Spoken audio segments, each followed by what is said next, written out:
2020 থেকে 2022 দুবছর ধরে করোনার ভয়ঙ্কর তাণ্ডব লীলার সাক্ষী থেকেছে গোটা বিশ্ব।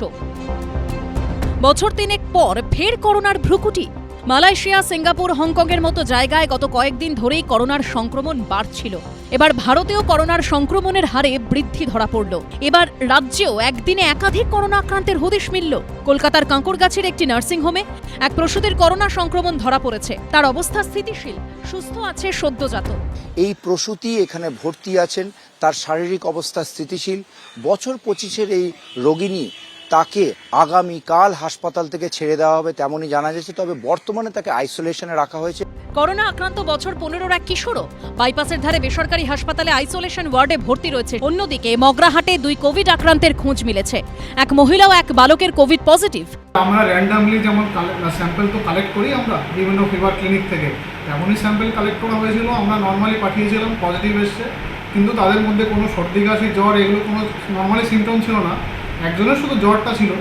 তারপরে পজিটিভ আসার পরে আমরা পেশেন্টদের রেগুলার ফলো আপ, তাদের প্রপার আইসোলেশন, তাদের ভিজিট করা প্রপারলি আমরা করেছি এবং এখনও করছি, কন্টিনিউ থাকবে আরও 1 সপ্তাহ। রাজ্য স্বাস্থ্য দপ্তর সূত্রে খবর, চলতি মাসের গোড়ায় আলিপুরের উডল্যান্ডস হাসপাতালে এক মহিলা শ্বাসকষ্ট ও অন্যান্য সমস্যা নিয়ে ভর্তি হন। পরীক্ষা করে জানা যায় তিনি কোভিড পজিটিভ। আইসোলেশনে 1 সপ্তাহ রেখে ওই করোনা আক্রান্তকে ছেড়ে দেওয়া হয়। ইনফেক্টিভিটিটা থাকবেই এবং ভাইরাস টোটালি তো আমরা ইরেডিকেট করতে পারি না, স্মল পক্সের মতো বা পোলিওর মতো। অতএব এটা থাকবেই, বছরে বছরে ঘুরে ঘুরে আসবে। এবং আমরা প্রত্যেকেই ভ্যাকসিন নিয়েছিলাম, হয়তো আমাদের প্রত্যেকেরই 3টে ভ্যাকসিন নেওয়া আছে। অর্থাৎ ভ্যাকসিনেটেড যারা, তাদের আরও ভয় পাওয়ার কারণ নেই। দক্ষিণ পূর্ব এশিয়া জুড়ে ফের বাড়ছে করোনা সংক্রমণ।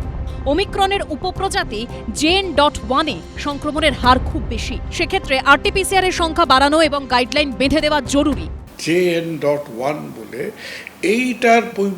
এইটা এত মিউটেশনের মধ্যে আবার ফাঁক ফোকর খুঁজে বেশ কিছু মানুষকে ইনফেক্ট করছে। প্রবাবলি আমরা ঘর পোড়া গরু, আমরা খুব ঢিলেঢালা না দিয়ে আমাদের আরেকটু অ্যালার্টনেসটা পাবলিক হেলথ লেভেলে, ইনফর্মড মেডিকেল লেভেলে, প্ল্যান্ডভাবে একটু অ্যাওয়ারনেসটা দেখালে আমার মনে হয় কোনো ক্ষতি নেই।